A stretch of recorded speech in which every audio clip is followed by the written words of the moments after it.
So when does Chatfield start? When do you go back to school?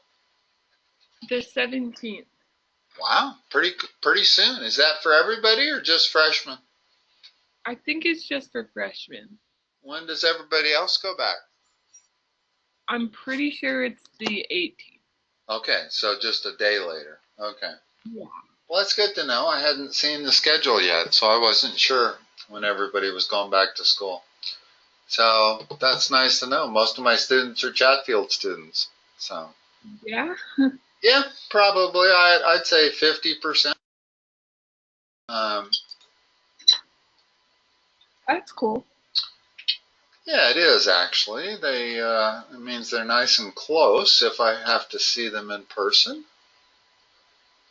So let's talk about radicals tonight. You know what radical means? No. That's what radical means right there. Okay. What is, and in this case, tonight we're going to focus on square roots, using properties of square roots.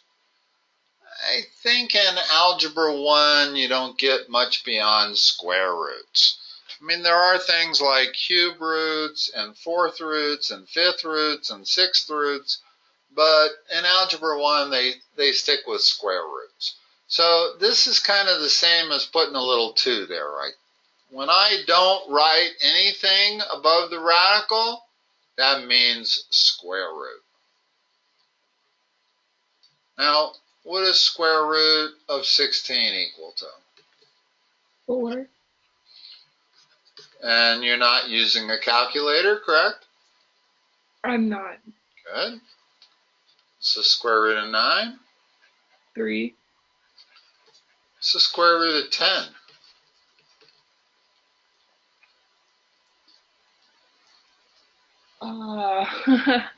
Don't know, right? Yeah, I don't know. There's no way to know that without a calculator. Now you could put that into your calculator and it's going to be something above 3, but not quite 4. Because obviously the square root of 16 is 4. So, and the square root of 9 is 3. So the square root of 10 must be between 3 and 4. Okay? However, that's not the hard part, but it is an important part. In fact, let's go over that. Give me perfect square numbers from 1 to 10. In other words, 1 is equal to 1. 2 times 2 is 4. 3 times 3 is 9. 4 times 4 is 16. Finish it. 5 times 5 is 25. 6 times 6 is 36. 7 times 7 is 49. 8 times 8 is 81. 64. Oh, 64. Okay, you can stop there.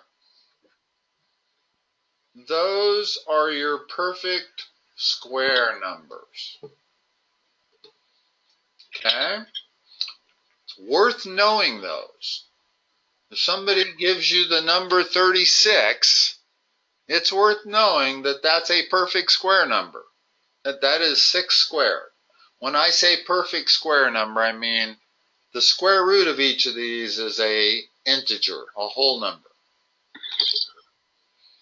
And the next one was 9 squared, which is 81. Okay? Now, these are important when you're dealing with radicals that need to be broken down. Okay, I'm going to leave that list up there for a moment. Let's talk about the square root of 8. You know what that is? 2? No, sorry. No, that's the square root of 4. Square root of 9 is 3. So this is somewhere between 2 and 3 is the answer. But if I were to write that as a decimal, it would not be accurate no matter how many decimal places I wrote. It's like, let's talk about the square root of 2 for a moment. That is an irrational number that is approximately 1.41. If you put 1.41 times 1.41 in your calculator, you'll get something close to 2. But in reality, there's more digits. In fact, it goes on to infinity without ever repeating. That's the definition of an irrational number. Okay? In other words, Okay. I cannot write that as a fraction. There is no way to write the square root of 2 as a fraction. So if I want the most exact answer, which is it? Is it square root of 2 or is it 1.41? The most exact would be 1.41 No, infinity. this is perfect right there. That is the perfect answer for square root of 2. No matter how many decimals, even if I add another decimal, even if I add another decimal and another one, this is still an approximation. Whereas when I write square root of 2, that implies the exact number, the square root of 2. And if you did have a calculator and you put square root of 2 into it, it's maybe going to give you an answer out to 9 decimal places or 12 decimal places, but it still will be rounded off. In other words, I can't write square root of 2 as a decimal because it goes on to infinity. So if I want to write it exactly, the best way to write it is square root of 2. Same with square root of 3. Not square root of 4, because square root of 4 is 2. But square root of 5, same thing. Square root of 6, same thing. Square root of 7, same thing. Square root of 8, same thing. Square root of 9, now I can write that as 3. But all these other numbers are irrational numbers. In other words, if I tried to write them as a decimal, I would have to round them off. And sometimes you don't want to round off stuff. You want to write it exactly. Okay? So now we get back to the question of how do we handle the square root of 8? Well, the goal is not to write it as a decimal. You never want to do that. In other words, when you take a test on algebra, the test instructions will be leave your answers in radical format. Okay? Well, here's a truth about radicals. The square root of two numbers multiplied together is equal to the square root of the first number times the square root of the second number. So if I said, what was the square root of 8? I could say, well, that's the square root of 4 times the square root of 2. With me? Mm-hmm. All about factoring a number. And now that turns into a whole number. So square root of 4 times square root of 2 becomes 2 root 2. Another way of saying square root is just root. 2 root 2 is what root 8 is. And why is that a better answer? Because you've pulled out all the whole numbers that can be part of that. And that's just mathematics, a mathematical convention, is that when you have a radical of a number that can be simplified, you do it. For the same reason I never write this as an answer. Okay, I'm always making that the number 2. Not 4 divided by 2. Not 6 divided by 3. I'm always going to tell you 2. Same with radical signs. I'm never going to give an answer that says root 8. Because root 8 can be simplified. Now, let's talk about that more, because this is the only hard part about radicals, is understanding this. Now let's talk about root 10. What does that simplify to? Factor the number 10. Okay, so then it would be the square root of 5 and the square root of 2. Now, that's a true statement right there. But it's not simplification. In other words, I took something that was one term and I turned it into 2 radical terms. That's complicated. So I never do that. I only simplify it if I can pull a whole number out of it. You understand? Yep. Okay. Do some others.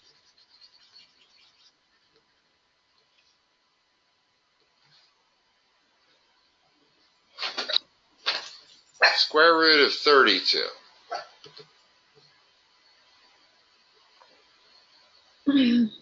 It would be 16 and 2. So the square root of 16 times the square root of 2. In other words, it's not 16 times 2. You do have to factor the number, but you can't drop the radical sign. Okay? And now, Okay. what does that become? The square root of 4. Not the square root. No. Once you've taken the square root of 16, it becomes 4. Okay. Times the square root of 2. So there's your answer as to how you would give that answer on a test if they said what the square root of 32 is. And they almost never want a decimal answer. They don't want people to go into their calculator and say, what's the square root of 32? And you come up with a decimal answer. That's just not the way it works in math. When they want you to simplify these radicals, they mean this process here. And that's what they're talking about there when they say using the product property of square roots. And the product property is the square root of 2 numbers multiplied together equals the square root of one of them times the square root of the other. Now, there's also a quotient property for radicals that I'm sure you've probably figured it out already. What's the square root of a divided by b?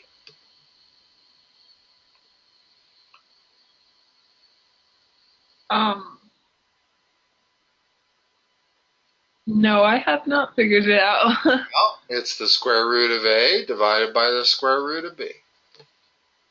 In other words, when you have multiplication or division inside the radical sign, then you can use these properties to separate it into 2 different square roots.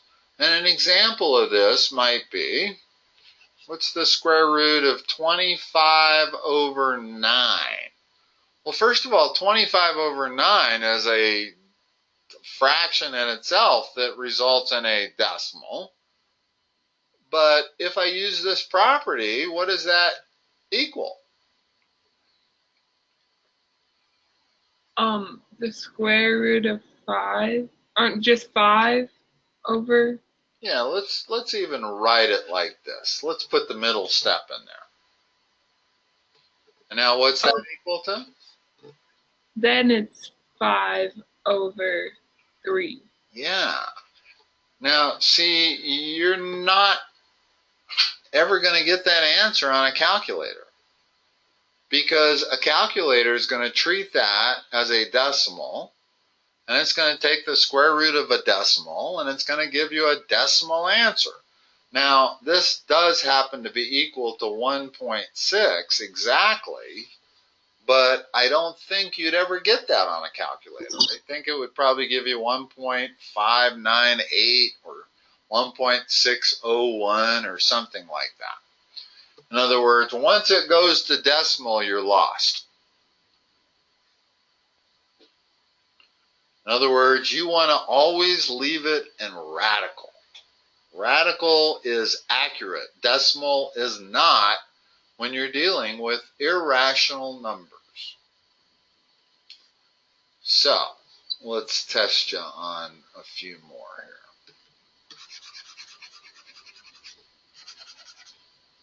If you're good at factoring, then you're going to be good at this. And that's all you need to be good at, is factoring. Okay, but you got to be really good at factoring. So let's talk about factoring for a moment. How you factor a number. Let's factor the number 72. Factor that for me. What's the first set of factors? 1 and 72. Always start there. Okay? Now, here's the process for factoring a number. If you can cut it in half, do it. That is 36. And since I cut the left side in half, I got to double the right side. So 36 times 2 are also two factors of 72. Use the same process. Can I cut 36 in half? Yes. It becomes 18. And I got to double the right side, so 18 times 4 is also 72. Can I keep going? Yeah. 9 times 8 is 72. Well, I can no longer cut 9 in half. Can I cut it into thirds? Yes. Okay. Now I got to multiply the right side by 3. And now I believe I have found all of my factors. No, I have not. Notice that if I can cut the right side in half, that's 12. So 12, and then doubling the 3 would be 6. That's also factors of 72. In other words, you can go both sides. It's fairly unusual. I pulled this number out of thin air, 72. I didn't realize how valuable it was in demonstrating how to factor a number. Because you can cut it in half 3 times, and then you can cut it in a third, and then you can find 2 other factors by cutting the right side in half. That's rare. You usually can't do that. I was actually kind of shocked. Notice that if I tried cutting 12 in half, it would be 6, and the other side would be 12. I have not found 2 different factors. Those are the same 2 factors. So normally that's what happens when you start working on the right side. But I believe we have found all of the factors of 72. Now, let's talk about another number. Factor that for me. 201. Keep going. And then 102. Okay. Keep going. 504. Hold on. No, I mean, 550. Okay. And always make sure that we're looking at different factors. In other words, you don't want to write down 2 factors that are the same. Okay. What next? 25 and 8. Now, I cannot cut 25 in half anymore. I also can't cut it in a third. And just for your information, if you can't cut it in half, you can't cut it in fourths. So you don't need to even check a fourth. But A fifth I can do. What's a fifth of 25? 5. And then 5 times 8 is 40. So I just found 2 more factors. Now, am I done? Let's check the right side. Let's cut. Can I do anything with the right? Can I cut the right side in half? Yeah. What's the left side? 10.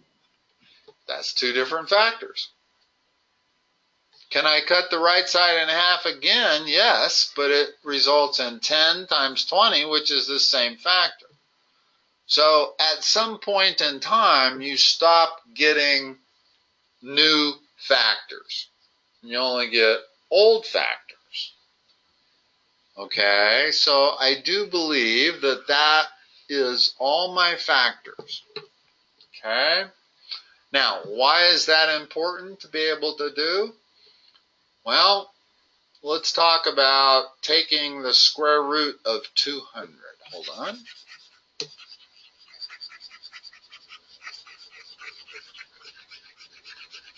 Now, here's the goal. Is that on your end or mine? Mine. Sorry. That's all right. If it was on my end, I needed to go investigate what the heck it was, because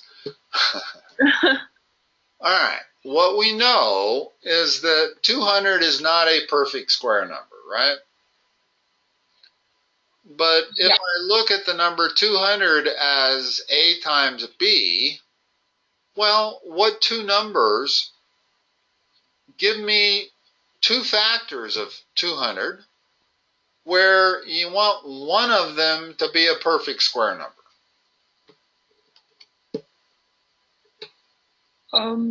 Is it 102? Huh? The square root of 100 and times the square root of 2. Right, and that is perfect because the square root of 100 is a perfect square. 100 is a perfect square number. So the square root of 100 is precisely 10. And I still got my square root of 2. So that works, and that's the final answer. You did it in one step. Okay? But most people don't always do that in one step. Here's what they might do. And this is okay. Is that also not the square root of 4 times the square root of 50? Correct? Yeah. Which would be 2. That's the square root of 4. And the square root of 50, but that's not simplified because the square root of 50 can be broken down. So it's 2. How do I break down square root of 50? You could do the square root of 25 and the square root of 2. Perfect. Square root of 25 times not square root of 2. Yes, excuse me. The square root of 2. No, this is correct. 2, there's our 2. Square root of 50 is square root of 25 times square root of 2. Now, what's the square root of 25? 5. So I end up with 2 times 5 times the square root of 2, which is 10 root 2. So I got the same answer that you got in one step the first time through, only it took me 1, 2, 3, 4 steps this time. So there's a little bit of art in simplifying radicals. And by that I mean you can do them quicker if you spot the highest perfect square number. Not just any old perfect square number. I saw that 4, which is a perfect square number from my list on the right, is a factor of 200. So I can certainly break it down into the square root of 4 times the square root of 50. But it's not the biggest factor of 200 that's a perfect square number. In other words, 100 is the biggest factor that's a perfect square number, right? And you noticed it right off. So that's valuable because you'll turn some of these problems that are 4-step problems into 1-step problems. And shortening up math problems is always advantageous, but not necessary. In other words, we still got to the right answer by doing it in steps. Okay, let me give you another one.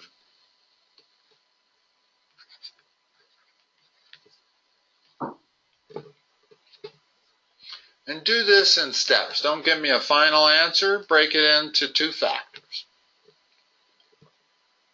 Okay. I would do the square root of 40 times the square root of 2. Now, notice there's a problem with that. Neither of those numbers is a perfect square number. So you don't want to do that. In other words, one of the factors has to be a perfect square number. Otherwise, you don't do it. Remember about the square root of 10? The square root of 10 was the only 2 factors to 10 are 5 and 2. So if you're going to break it up into 2 factors, that's it. But that's not simplified. You only simplify a radical if you can pull a whole number out of it. So I'm never doing this. I'm always leaving it square root of 10 as my answer. I'm never making that square root of 5 times square root of 2. Just like I'm never making square root of 80 be the square root of 40 times the square root of 2. So find me 2 factors of 80 where one of them is a perfect square number.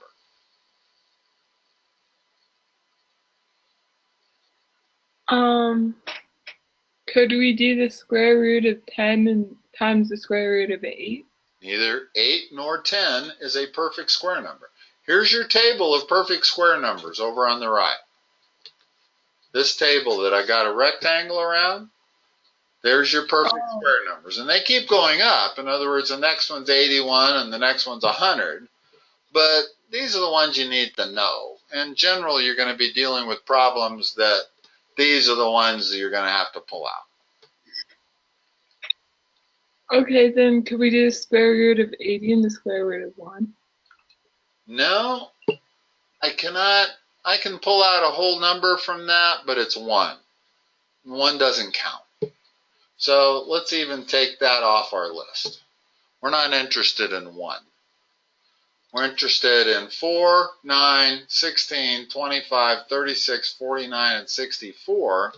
And ideally, we would like the maximum one of those that's a factor of 80. In other words, we'll get to the answer if I find a smaller one, but it'll take longer. And I'll show you what I mean. 16 is a factor of 80. 80 is 16 times 5. Okay? Okay. That's a true statement. And what's the square root of 16? 4. So that's the final answer for the square root of 80. I cannot break it down any further. I cannot do anything with square root of 5. But notice that I could get there slower, and that's okay. It doesn't really matter. This is one case where speed is not that important. You'll eventually get to the answer. It might just take you a few more steps. Notice that 4 is also a factor of 80. So I could do, and you always want to put the first one be the perfect square number. That would be 20, right? So that becomes 2 times root 20. But now the question is, can root 20 be broken down? Well, yes, it can. So what is root 20 equal to? What 2? What 2? 10. Not 10 and 2. Remember that in order to simplify these, one of the factors has to be from this list on the right. 10 and 2 are not over there. The square root of 5 and the square root of 4. There you go. And list the 4 first. because that's the number we're turning into a whole number. And notice the square root of 4 is 2. 2 times 2 is 4. So I still get to the final answer, even though I've done it the harder way. In other words, instead of 2 steps, I did it in 4 steps. That's okay. That's never going to cost you points on a math test, unless you run out of time taking the test and you don't have enough time to answer the last 3 questions. Then speed is more of a factor. But has that been a problem in your life? Running out of time on tests? I mean, sometimes, but it's not like it doesn't happen a lot. Doesn't happen on every time. Okay. Well, for the moment, I'm not going to worry about speed then so much. When you get to 11th grade, maybe even 10th grade, then speed's going to be far more important, because speed is definitely a factor when you take the SAT or the ACT tests. And then you have to worry about speed. And by that I mean you want to be able to do these problems in the most efficient way possible. I want to recognize that 16 is also a factor of 80. So my first step is going to be, the perfect first step is to know that 80 factors into 16 times 5, and 16 is the largest factor of 80 that's from this list. And then, of course, the last step is that becomes 4 root 5. That's kind of the secret of factoring. There's nothing else that is magical about factoring, or properties of radicals, what they say. The most important thing you can know is this list on the right over here. 4, 9, 16, 25, 36, 49, 64, 81, and 100. Those are the numbers you want to know, always. Hold on a minute. I guess actually we're out of time, aren't we? So that's pretty good, actually. We covered radicals pretty good. In fact, we covered this well, we covered this well, and we even covered the quotient of square roots. In other words, when we did the square root of 25 divided by 9, that became, because that's the square root of 25 divided by the square root of 9, that turns into 5 over 3. In other words, the same property that applies for multiplication inside the radical sign applies for division. You can always separate it into the square root of the top number divided by the square root of the bottom number. All right, next time we're going to tackle that third subject, and that is a big subject. Completing the square is a big subject, and the quadratic formula is not so much a big subject, but we will not cover this in a half an hour. We'll halfway cover it in a half an hour, maybe. Okay.